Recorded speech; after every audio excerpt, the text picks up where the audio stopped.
Here's something crazy. Did you know that 67% of friendships end because people don't know how to disagree politely? They either stay silent and get angry, or they argue like they're fighting for their lives. Today, we're fixing that. We're learning 5 simple tricks to disagree like a mature English speaker, the kind of person people actually want to be around. Here's the secret weapon that changes everything. Instead of just saying, "No, you're wrong," say, "I see your point, but this does 2 things. First, it shows you actually listened. Second, it softens the disagreement. Watch this, your friend says, "We should skip class tomorrow." Instead of, "That's stupid, try this. I see your point, but I'm worried about the exam next week. Maybe we could study together instead?" See? You acknowledged their idea and offered something better. Never disagree on everything. That's exhausting and makes people defensive. Instead, use the agreement sandwich. Start with something you genuinely agree with, then disagree on one specific thing.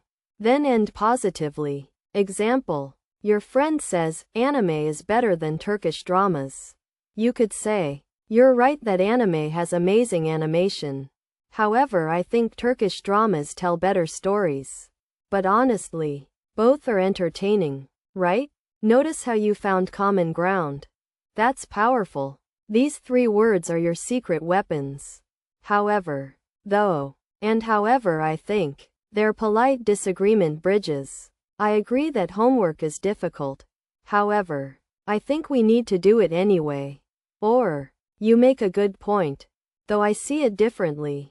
Or the big one from our title.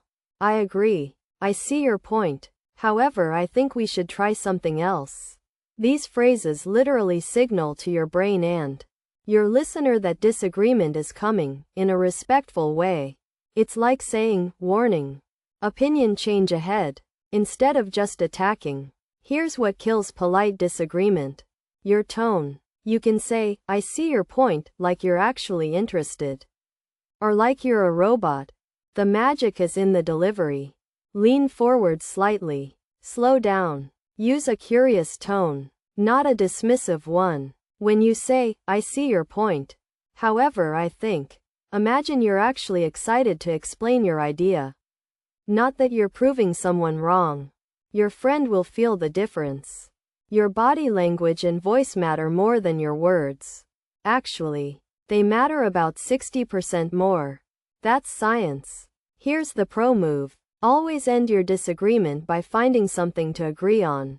After you've disagreed, close with, "But anyway, I value your opinion," or, "Either way, I'm glad we can talk about this," or simply, "Let's agree to disagree."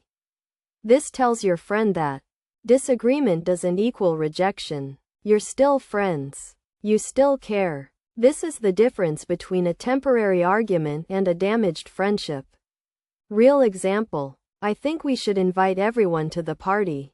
However, I see your point about keeping it small.